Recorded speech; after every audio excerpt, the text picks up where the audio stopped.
શ્રી વલ્લભાધીશ કી, गिरिराज धरण की, श्याम सुंदर श्री अमने महाराण की, श्री गुसाई जी परम दयाल की, श्री गोकुल नाथ की जय, दाव दयाल की जय, श्री नवनीत प्रिया लाल की जय, अपने माथे बिराजता सेव्य स्वरूप की जय। बधाई वैष्णव ने जाजा करे। जय श्री कृष्ण। जय श्री गोपीनाथ जी ना प्रागट्य उत्सव ने खूब खूब बधाई, खूब खूब बधाई, खूब खूब बधाई। आज भादरवा वद बारस, वल्लभना प्रथम पुत्र गोपीनाथ जी नो प्रागट्योत्सव 1567 भादरवा वद बारस अडेल में गोपीनाथ जी प्रागट्य थयो। આપણે અડેલ જઈએ તો સાઈડમાં ગોપીનાથજીના બેઠક જે છે, ખૂબ દાન દીધા, ખૂબ ગાયના દાન દીધા, પુરોહિતો આવ્યા, શાસ્ત્રીઓ આવ્યા। વલ્લભ તો સાક્ષાત પૂર્ણ પુરુષોત્તમ,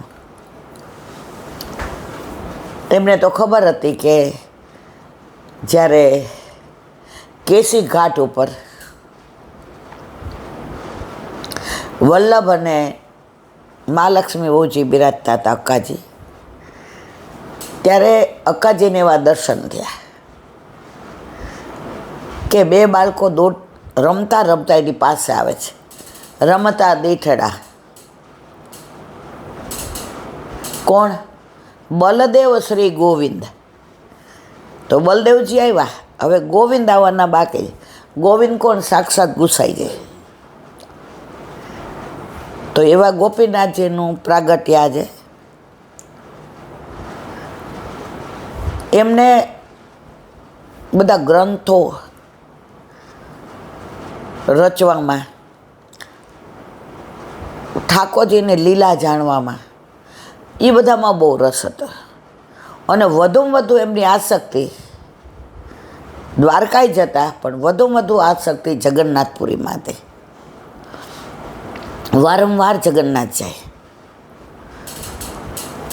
અને ત્યાં એમને એટલી બધી આસક્તિ કે જગન્નાથ ભગવાને જાણે એમને ખેંચીને બોલાવતા હોય કે મને તમારા વિના નથી ગમતું।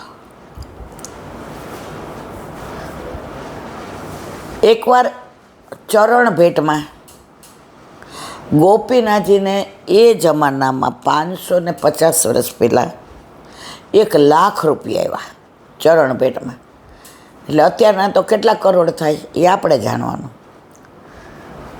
એમને જરાય દ્રવ્યમાં આસક્તિ નહીં, આવીને બધું દ્રવ્ય શ્રીજી બાવાના ચરણમાં ભેટ કરી દીધો। અને એમાંથી ને સોના ચાંદીના બધા પાત્રો આવ્યા। અને ગોપીનાથજીએ ત્યારથી શ્રીજી બાવાનો વૈભવ વધાર્યો। આટલી બધી એમને શ્રીજી બાવામાં આસક્તિ અને જગન્નાથ ભગવાનમાં આસક્તિ।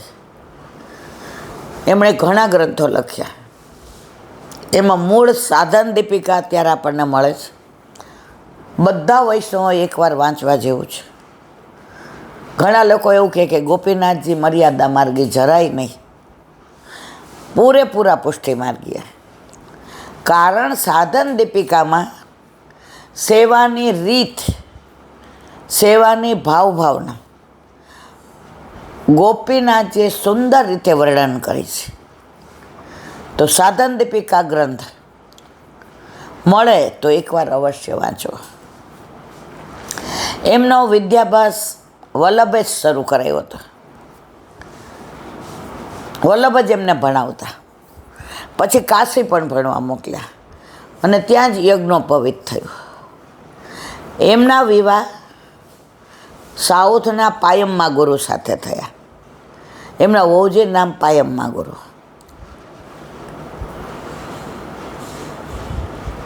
એમને એક પુત્ર થયો, એનું નામ શ્રી પુરુષોત્તમલાલજી. એ 19 વર્ષની વયે લીલા વિસ્તારી ગયા. અને વલ્લભે જ્યારે આસુરવોહમાં લીલા કરી અને ગોપીનાથજી અને ગુસાઈજી એ છેલ્લે હનુમાન ઘાટ પર વલ્લભની સન્મુખ થયા ત્યારે કહ્યું, તાતશ્રી હવે શી આજ્ઞા છે? ત્યારે 6 શ્લોકી વલ્લભે હાથમાં સંન્યાસ ધારણ કર્યો હતો, એટલે હાથમાં પેન કે કશું હતું નહીં. નીચે રજમાં 6 શ્લોકી લખી કે યદિ બહિર્મુખા, જો તમે ઠાકોરજીથી બહિર્મુખ થશો તો કળિયુગ તમારે ત્યાં આવશે. પછી વલ્લભ હોય કે વૈષ્ણવ હોય સ્પષ્ટ આજ્ઞા કરે. અને નીચે શ્રીજી બાબાએ પૂરું કર્યું, તમારા કોળને હું મારાથી ભેદ નહીં સમજું. એ ડાબા હાથે જારી ભરશે તો હું જમણા હાથે માનીશ, કારણ વલ્લભ એ તમારું કુળ છે. જો કહેવાય શું વલ્લભ કુળ અને ગુસાઈજી બાળકો.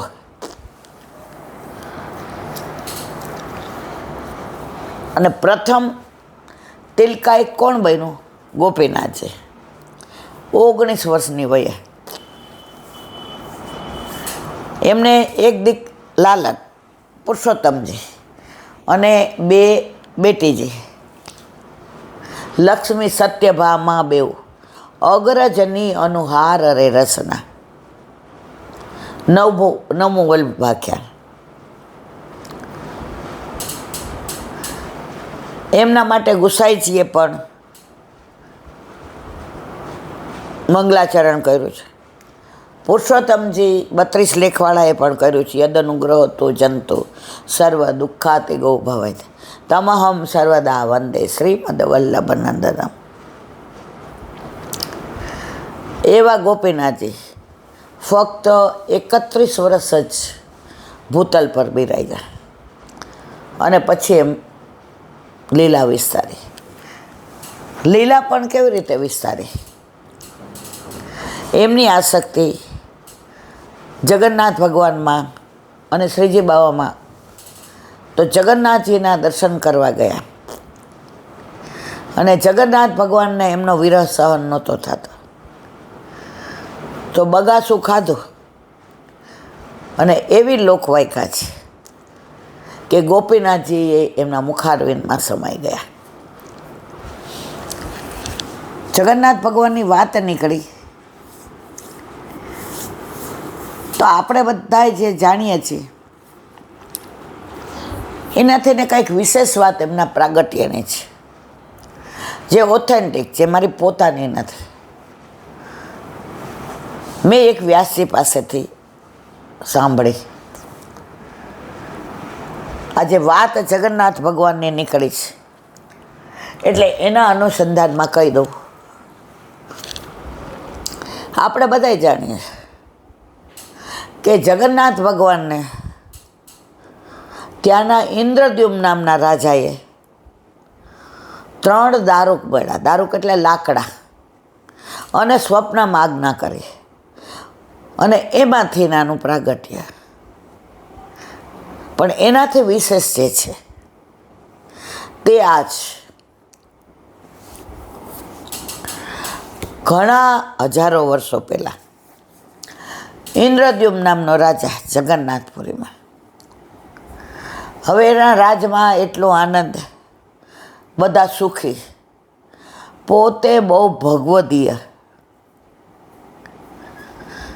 એને કૃષ્ણમાં અતિ પ્રેમ. એના રાજમાં કોઈ કર નહીં અને બહુ જ શાંતિ. પણ એના રાજમાં એક નિયમ હતો કે જેટલા એના રાજમાં થઈને વટે માર્ગો કે યાત્રીઓ જાય એને પૂછે ક્યાં જાઉં છે, તો નામ દે કે અમે જઈએ પંજાબ, તો જવા દે. અમે જઈએ છીએ યુપીમાં, જવા દે. પણ કોઈ એમ કે અમે વૃંદાવન જઈએ છીએ, અમે કેદાર જઈએ છીએ, અમે બદ્રીનાથ જઈએ છીએ, અમે હરિદ્વાર જઈએ છીએ, તો એને એક બાજુ ઊભા રાખે સૈનિકો કે તમારે એક બાજુ રહેવાનું, અને કોઈ યાત્રા કરવા જતા હોય એને એક બાજુ, અને સીધા સાદા જતા હોય એને જવા દે. ઓલા બિચારાઓને બીક લાગે કે અમારી પાસે તો એવા પૈસા નથી કે અમે રાજાને કાંઈ કર આપી શકીએ. હવે રાજાએ કીધું એટલે આપણે ઊભું તો રહેવું પડે. યાત્રામાં જવું છે, માપમાં અમારી પાસે દ્રવ્ય છે, અને રાજા કર માગશે તો, એટલે જે 4-5 જણા ઊભા હોય, કોઈ કેદાર જતું હોય, કોઈ વૃંદાવન જતું હોય, એટલે કે વ્રજમાં આવતું હોય, કોઈ બદ્રીનાથ, કોઈ હરિદ્વાર, કોઈ સાઉથમાં, કોઈ દ્વારકા, ઓલા બધા ચર્ચા કરે અંદરો અંદર કે હવે એ લાઈન પૂરી થાય, દરવાજા બંધ થાય કે ચલો રાજા પાસે. અરે અમારો તો કંઈ ગુનો નથી, અમે તો કાંઈ એવું કર્યું નથી, અમે રાજાને નથી ઓળખતા અને રાજા અમને નથી ઓળખતા, તો જાત્રા કરવા જઈએ એમ અમને પકડે એમ. પણ હવે રાજા આગળ આપણું કાંઈ ચાલે નહીં, બધાને લઈ જાય. ઇન્દ્રદ્યુમ્ન ત્યાં સિંહાસન પર બેઠા હોય, સરસ જમાડે, પછી બધાને પેલા બાજોટ આવતા હતા, બાજોટ એના ઉપર બેસાડે, તિલક કરે, બધાને વસ્ત્ર આપે, અને પછી કે તમે ક્યાં જાઓ છો? કે અમે વ્રજમાં જાય છે. તમે વ્રજમાં ક્યાં ક્યાં જાશો? એ કે અમે ગોકુળ, વૃંદાવન, નંદગાંવ, બરસાના, થાલવન, મધુવન, બૌલાવન, કૌમુદવન, વૃંદાવન, બચવન, ભાંડીરવન, બિહારીવન, કોકિલાવન, ભદ્રવન, બેલવન, માટવન, ગેરેવન, કુંજ, નિકુંજ, ભોજન થાળી, ચરણ પાળી, 56 કટોરા, પીળી પોખર, ગ્વાલ પોખરા, બધા બોલે કે તમે ક્યાં જાઓ? અમે કેદાર. એ કે કેદારનું વર્ણન કરો. એ કે આપોઆપ બનેલું શિવલિંગ છે, એના દર્શન 4 જ મહિના થાય, અને શિવલિંગ કોઈએ બનાવેલું નથી.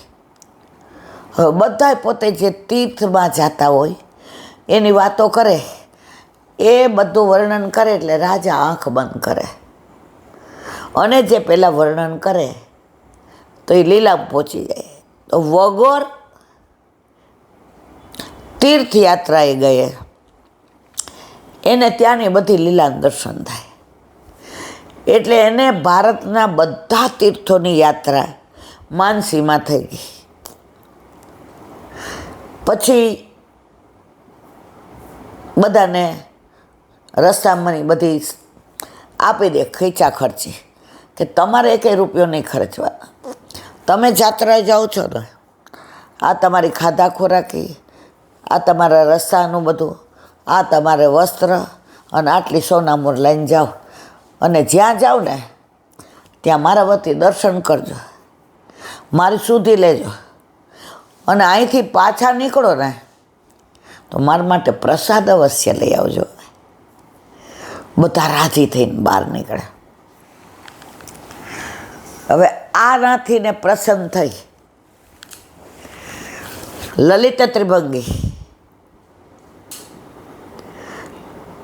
કમળવદન, કાળા કેશવાળા, યશોદાનંદર, બંસી બજૈયા, રાસલીલા ધારક, માખણ ચોર, ચિત્ત ચોર, એવા ઠાકોરજીના સ્વપ્નમાં આવ્યા. ઇન્દ્રદ્યુમ્ન, તું જે આ બધા યાત્રીઓ જાય છે અને તું બધાને અહીંયા બોલાવે, બધાની પાસેથી એનું વૃત્તાંત સાંભળે છે, અને પછી તું માનસીમાં ત્યાં પહોંચી જાશ, વગર ગયે તને આ દર્શન થાય છે. તો તારી આજે ભારતના દરેક તીર્થની યાત્રા પૂરી થઈ ગઈ. હવે એકે તીર્થ બાકી નથી. દ્વારકાએ આવી ગયું ને, રંગનાથે આવી ગયું ને, સોમનાથે આવી ગયું ને, કેદારે આવી ગયું ને, બદ્રી આવી ગયું ને, કૈલાસે આવી ગયું ને, વ્રજે આવી ગયું.